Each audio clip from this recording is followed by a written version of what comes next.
Hello and welcome to this edition of Let's Talk About It. My guest today is Mr. Byron Jackson and Tammy Thompson. Our subject topic is a very sensitive topic. We're actually talking about the subject of Trayvon Martin and what's been happening so much in the media all over the country as it relates to Trayvon Martin. Both of my guests here today have young men that they're raising as sons who are also, they're also affected by what happened because of the different things that you feel actually having an African-American son. So, Mr. Jackson, I want to start with you. Having a young male that you've raised and that you are raising and seeing the Trayvon Martin case, how do you feel about your son when he goes out into the world? Well, I try to do what I told my son when he first started talking about going to college. And I told him, even at that time, I said, when you're out and you're away from us, whatever you do, if it's not going to add towards you going to college, then think about it. You know, what you do, make sure it is propelling you toward that direction and not away from it. And so, in everything, even with this having happened, as bad as it is, you still have to think along those lines. Make good decisions. Don't make poor decisions. Because poor decisions will put you in a spot that sometimes you cannot get out of. So make good decisions when you're out, especially when you're away from us. Make good decisions. Right. And Ms. Thompson, I want to pose the same question to you. And you're raising two young men. How do you feel when your young men go out into the world after dealing with the Trayvon Martin situation that we've seen so highly publicized in the media? For me, I'm afraid for them before this case, and I'm still afraid because they could be shot for just having Skittles. Period. I try to tell them, you know, just like you said, make sure whatever you're doing, if it doesn't bring any bad light to you, I want you to have fun. I don't want you to walk and be afraid, but I am fearful. I let them know that I am fearful. So think about what you're doing, because I want you to be in a good light and come home safe. And if someone stops you and asks you a question, answer them and keep moving, you know. And that's hard for me to say, because if someone stops you, they could be a bad person that wants to do something to you. Mm-hmm. But because that person that stopped you may be of another race, I have to tell him, hey, because they might kill him and get away with it, just, you know, answer his question and move quickly. That's what I say. Now, in light of what's taken place with the Trayvon Martin case, and you guys all know the things that have taken place with the Trayvon Martin case, what would you say to a young man or to your kid that's walking down that street and they're followed 2 nights in a row by an unmarked car in the neighborhood? What would you say to your son? Where are you going? Get inside. I'm going to say that. It's a certain time of the night. You've been followed. What's going on? That's my take on it. Now, is he wrong for walking that time? No, he was not. But I have to think, for Trayvon, if I was in his position, I would fight too. He is a child. I hate when the media says that he's a young man. He's a child. He's a child. Period. He's playing Nintendo games and PlayStation, and he's a kid. He bought Skittles, candy. Right. He's a child. So even though he was 6'1" or 6'4" or whatever it is, he's still a child. Still a child, still thinking like a child. Yeah. And responding like a child. Exactly. Right. So it would be, I would say, we all don't talk to strange people. Make sure you come home. And, you know, stuff like that is what you tell your child. So you expect them to move or be somewhat fearful if someone approaches them who they don't know, just asking random questions, like, what you doing here? Right. I mean... Mr. Jackson, what do you think about that? I feel along the same lines as she does. From what I've heard of the case, from the evidence that was presented, I don't think he did anything other than what we teach our children to do. He was obviously aware of his surroundings because he saw himself being followed. And he tried to get away from the situation. Zimmerman said that he was running. So obviously he tried to, separate himself from the situation. But he was followed. And once you're followed and you get to a point where a person invades your space, then you're going to defend yourself. All of us are. And that's what we teach our children. Don't start anything. Mm-hmm. But if someone brings it to you, you have the right to defend yourself. And I believe that's what he did. Mm-hmm. From all the evidence that was presented. That's what it seems to me. And so the fear now is, what do you tell your child when he does everything right and he's still assaulted? Mm-hmm. And that's a very good point. What do you tell your child when they've done everything right and they're still assaulted? Are they assaulted because they're set apart by skin color? Mm-hmm. Are they assaulted because they're set apart by the way that they're dressed, their attire? Are they prejudged by these types of things? Yes. How could this particular case, do you guys feel, could have been prevented with Trayvon Martin? I don't think it could have been prevented, period. He's walking in a black skin. I don't care if he was in a suit and a tie. He would have followed him, period. That's the nature of this man. What they didn't do for the case is brought up everything else he did prior to Trayvon. He's called numerous, and they were all black. There's white people that walk in that neighborhood too. White kids with hoodies, that he didn't call on. I don't care what he had on. He's black. That's just it in America. He's in this skin, and it doesn't matter what you're wearing, you're going to be targeted, period. Mm-hmm. So for me, and it's sad to say, because we don't want to promote, violence. I don't want to. You understand? But I would have rather Trayvon killed him. I would have rather seen Trayvon spending time in jail with the hopes of getting out. You understand? I would have rather that. Now let me ask you, why would you have rather that? He wasn't doing anything. To me, he was not doing anything wrong at all. There was no reason for him to die, period. So because of that, this is when your back is against the wall. He needed to come out. If he had no weapons, nothing, and he still killed this guy. Killed this child over nothing, over Skittles. So what do you say to the person that says, okay, Trayvon Martin was murdered, he was killed, but we look at Trayvon Martin's record. His records indicate that he'd smoked pot, he'd been expelled from school, these types of things. What do you say to a person that says, but look at his track record. Look at the road that he's going down. What track Look record? at the track record that he had developed up until the time that this incident took place. He also ate Skittles. He also liked soda. He liked to play Nintendo. He plays his, love his father. He played with his little sister. I mean, what that has to do with the case? Well, let's look at Zimmerman.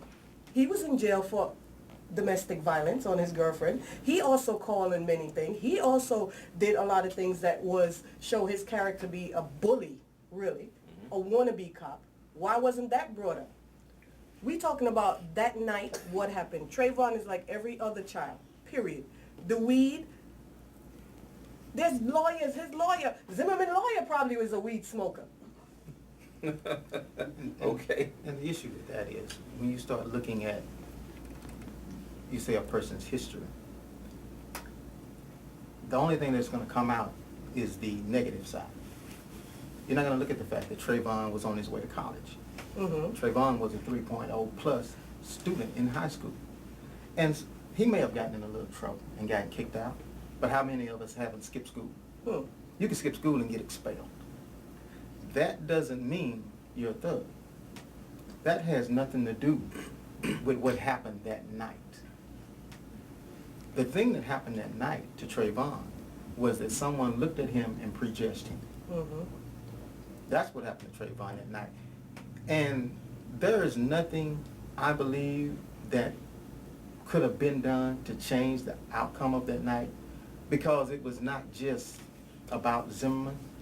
It was about the laws that have been established in Florida. It was about a police department that didn't see a person worthy to investigate a crime that had been committed against him. So it's not just about Zimmerman. There is a political and a legal structural problem in Florida Right. and throughout the United States. Mhm. Racism. When That's what it is. Anytime you can pursue someone, assault them, start losing a fight, and then say you fear for your life and you can kill them, and there's nothing wrong with that, there's a problem with the law Mhm. in this country. So I think, and I'm sure many other people feel the same way, that the stand your ground law is something that needs to be revised, obviously. Because I think that is the law that fell within that parameter is what allowed Zimmerman to actually get off with murder because of the stand your ground law. You know, and I think from what I've understood in listening to the case and from reading about the case, a lot of those jurors actually felt that he was not so much innocent, but that Zimmerman definitely deserved a punishment, but because of the way that the law was orchestrated and the way that it was written, they didn't get the opportunity to say he's guilty. Absolutely. Therefore, he got off. What I don't get is how can you be standing your ground when you're following someone? You're looking for trouble. If you had a problem or you were fearful of this person, you would be going the other way or calling the proper authorities to come in. Instead, you chose to follow. You are a murderer, period. Period. That's what Zimmerman is. Right. And okay, and talking about that, with Trayvon being followed, one of the things that bothered me as I investigated the case a little bit more and looked a little bit deeper into the case, realizing that Zimmerman was following him in an unmarked vehicle. When He's not a police. Because he's not a police. So he would be unmarked. And so he's following an unmarked vehicle. Not only that, but his clothes also were not clothes of someone that's in authority for someone to be listening to or to pay attention to. So I think one of the things that can make a difference is if you're going to be neighborhood security, drive a vehicle that's identified as neighborhood security. If you're going to get out of the car and talk to someone or call someone or stop them from a potential crime, be in a uniform that lets me know you're in some type of authority. I think this type of thing would have helped in that particular situation. But in Trayvon's case, he didn't see that. All he saw was, I am being followed, and from what I understand, he was followed 2 nights in a row. So if some stranger is following you 2 nights in a row in a car, you're a 17-year-old kid, what the hell are you supposed to think? He is the bad guy. And he proved that right. he was Who the is bad this guy following me? Exactly. And so naturally you're in fear and wondering who it is. You feel like your life could possibly be threatened by being in this situation. It's dark outside. You don't know what's going on. And as a 17-year-old, and I'm pretty sure at 17, had that happened to me, my first reaction would be to fight.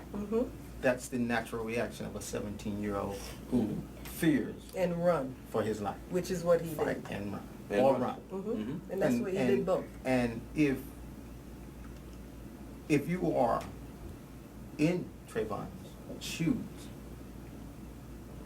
that male is going to come out of you. And running is not going to be an option. You're going to fight. It's time to fight. It's time to fight. Right.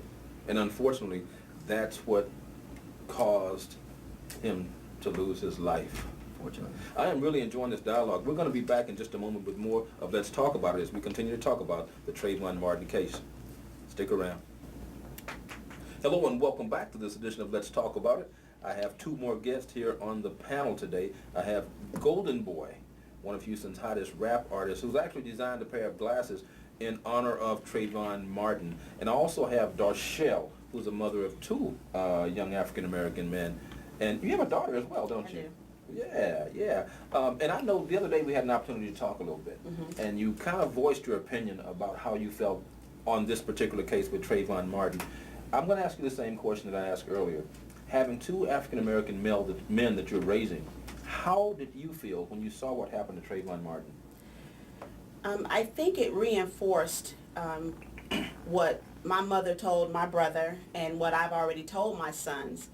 You need to understand that what you see other ethnicities do, you cannot do. So though you may have friends that are white or Indian or Asian, you don't have the liberty to behave in a way that they can behave and be comfortable in this world. I need you when you're out to be thinking, to say yes, sir, and no, sir, because we still live in that time. Because at the end of the day, I just want you to come home. And I had that conversation with him. He wants to go to the gym at 12 o'clock at night in the complex. And I say to him, I prefer you go in the daytime where you can be seen, because if something gets stolen at night and you're a black kid at the gym, you're the first person they're looking at to say, oh, he must have done it.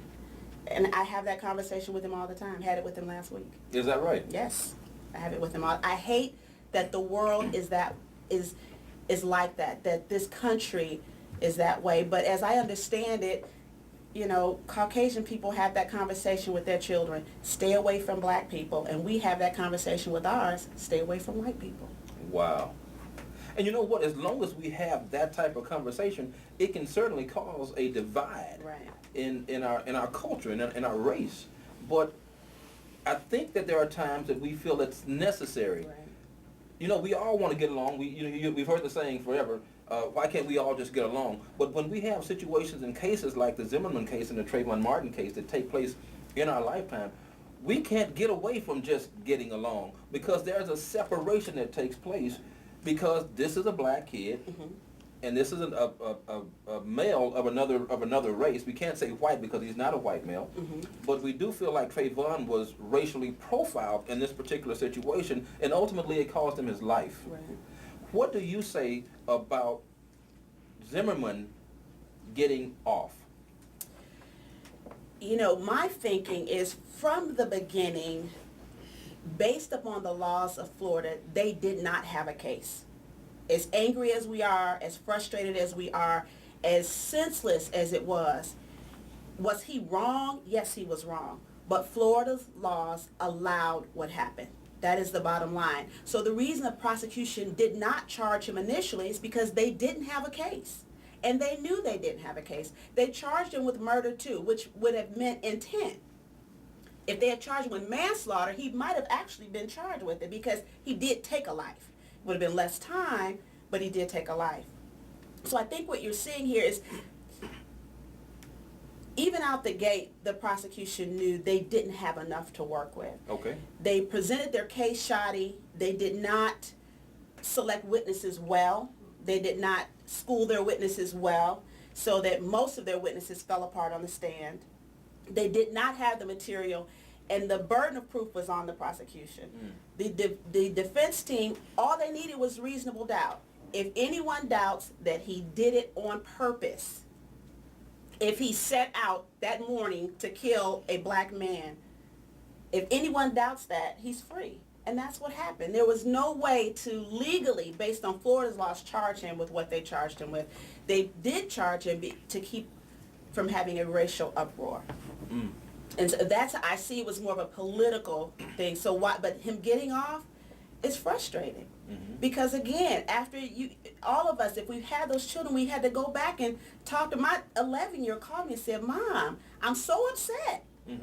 He's 11. But he lives in a world where, because he's, and even though he's, you know, bright skinned, he is still an African American male. And he is the most threatened, the most feared being in this country. He has to live with that. Every day that he wakes up, he has to realize that someone wants to take his life simply because he doesn't fit into their profile of what's human and what's right. So tell me this, how can we as a people eradicate that type of thinking? How can we change the minds of the people so that they don't look at African American men in this manner? What can we do as a people to make a difference in those types of cases? I thought about this after you and I talked the other day, and what could we do personally? And my first thought was very fatalistic, that there is really not much that we could do to change hundreds of years of ingrained biases. And we all have them. We are all, everyone in this room, everyone on this planet is raised with biases that we use to judge situations and make decisions And those biases come from the environments that we're in, from the people who raise us, from the people who teach us, from what we learn in books, from what we see in school, from what our teachers teach us. So how do we pull back from those? And for myself, my first thought was, there's nothing we could do. But then I thought about it this way. Maybe if I begin to deal with my own bias. Okay. If just personally I say, okay, when I see this particular situation, I'm not going to respond this way. I'm going to analyze why I think that way. Right. If I begin to respond different, maybe that's contagious. You know, Gandhi did not change his mind. Martin Luther King did not change their mind because the task was so great to change the situation. Right. They stuck with their ideology and kept moving until they impacted the nation to make some change. So maybe if we start individually dealing with our biases, what we think of people who don't look like us, if we start really addressing that, maybe we can make a difference. Right, right. Tell me this, do you think that Trayvon's attire that night made a difference in the way that Zimmerman behaved? I think it did, but I think based upon what we know of Zimmerman, that the attire wasn't his issue. It was the color of his skin. We can say it wasn't racially motivated, but his own behavior up until that point let us know that he had some problems with people who didn't look like him. Right. So I don't think it was just his clothing. I mean, I'm sure he's seen a lot of kids in hoodies in that neighborhood, kids with jeans in that neighborhood, different colors, different sizes, shapes. Mm-hmm. It was just, he had made up his mind already that he did not like this kind of people in his neighborhood, and he made a choice based on that. He did exactly everything. How do you pursue someone? Run them down. They defend themselves. You shoot them. They die, and you're not guilty. But by Florida's law, they can get away he's from not it. guilty. Exactly. Which is why I say it's important for us to address that law and find ways actually to make changes to that stand your ground law, because that'll make some type of difference. I don't think we're going to have a humongous impact, but we can have a small impact that can explode outward and begin to make a difference. Golden Boy, I want to talk to you for a minute. Being an artist here in the city of Houston, like a lot of artists have actually boycotted Florida. What do you feel about that? I believe that sometimes the hip-hop community takes action when something goes bad, and they don't take action before it goes bad. I think it starts with a lot of the music and censoring and changing up a lot of views, because those views cause people to react certain kind of ways. As far as them boycotting, I don't think it's going to change much. Just because you boycott something don't necessarily mean it's going to stop. It's going to end. The damage has already been done. You're just removing yourself from the situation and saying, oh, we can't come together. But why we got to come together when something bad happens? Why can't we come together before? So I think the actual boycott is just to cause an uproar for a second. It's going to die away. It's going to go back to being the same. So what do you think can be done to make changes? Well, of course, it starts with the home, the parenting. Who's directing these kids?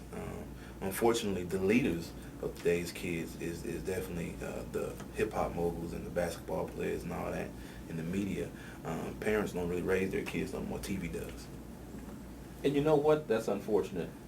That's unfortunate. And this takes me back to this particular thing when it comes to the way that we see a lot of our African-American men dressing. They've been so influenced by the rap industry and people that are in the entertainment industry. When you see them walking down the street with their pants hanging below their butt and they think it's cool. You know, and it's these types of things that draw attention to these brothers, and ultimately it can cause issues to come upon their life because of how they're dressing. You know, and yeah, they are being judged. I don't care how you look at it, you're being judged when you walk around with your pants sagging, you know, and you carry yourself a certain way.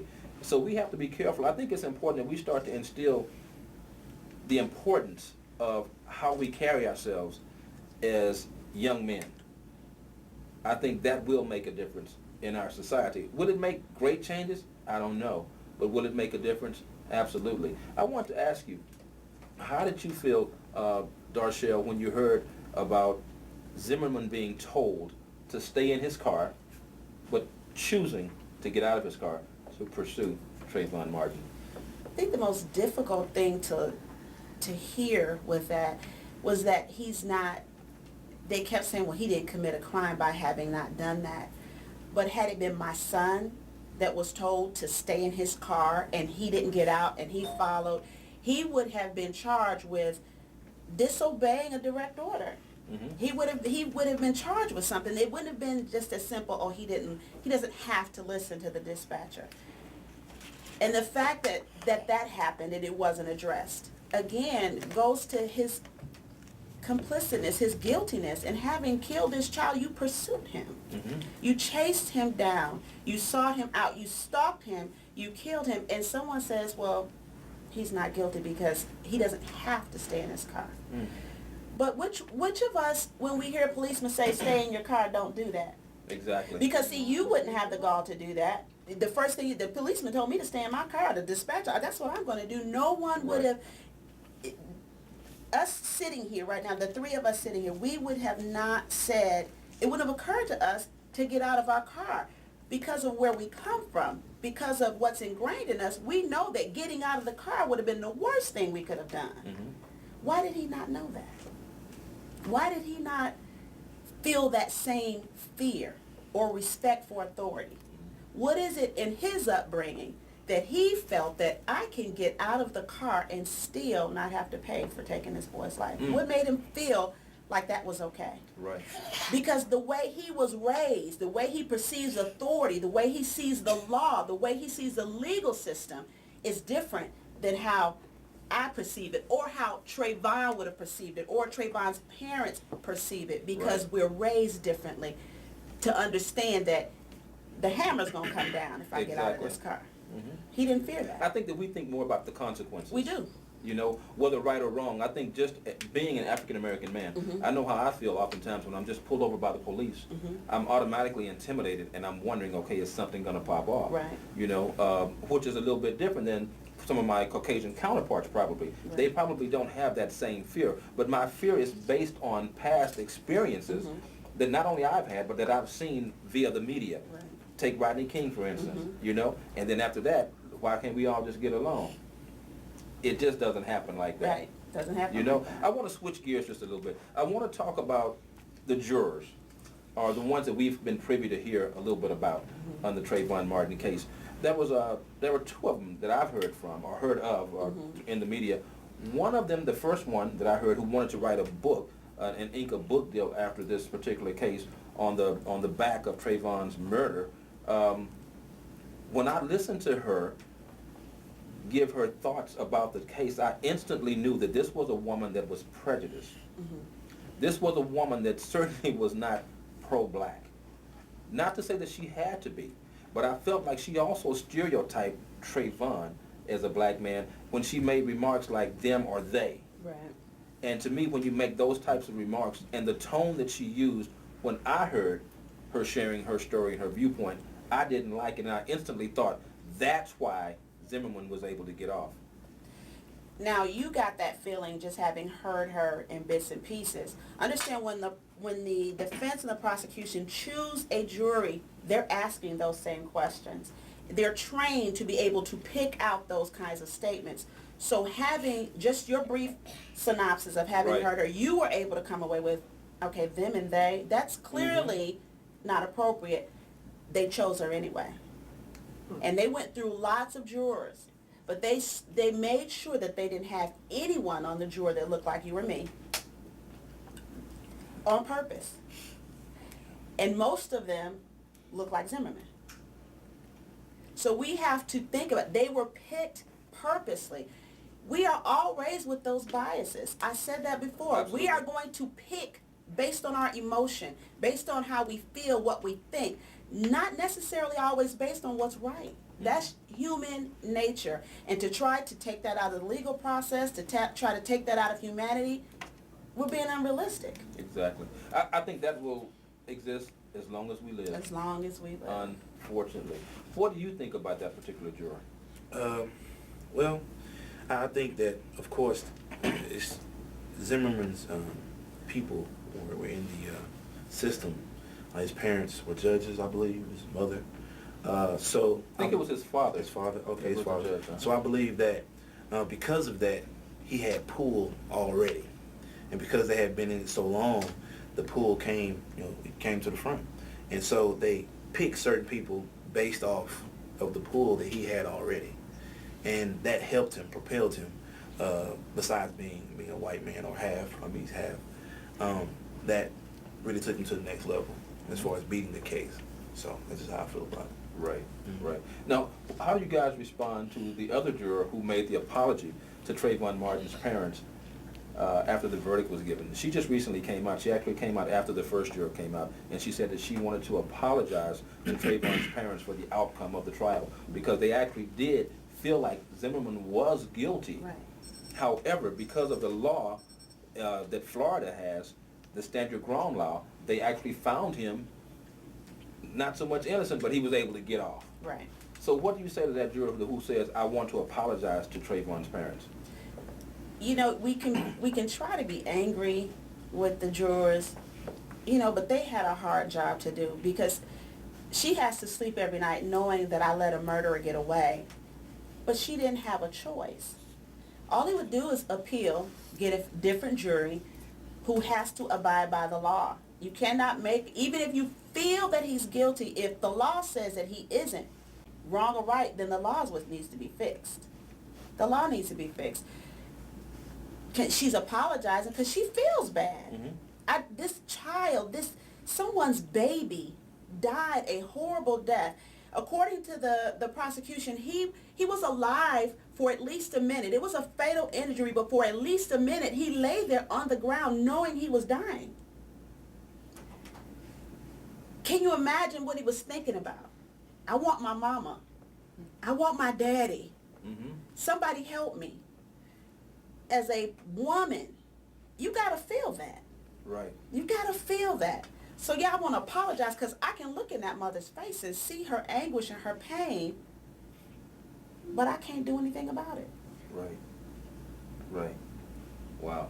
This has been really a very interesting conversation. All right. Thank you so much for joining me on this edition of Let's Talk About It. I hope you guys enjoyed the show just as much as I did. And for more information on the show, you can certainly reach us at Let's Talk About It 12tv@gmail.com. That's Let's Talk About It 12tv@gmail.com. Until next time, we'll see you then.